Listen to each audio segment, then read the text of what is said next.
Teddy Tube.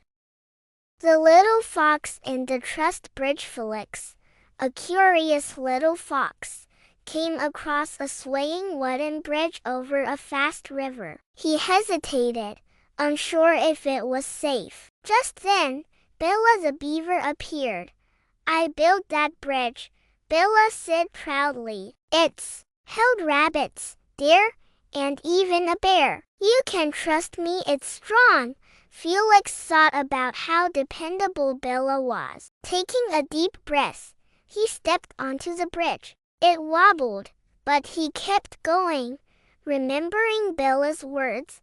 Soon, he reached the other side and cheered.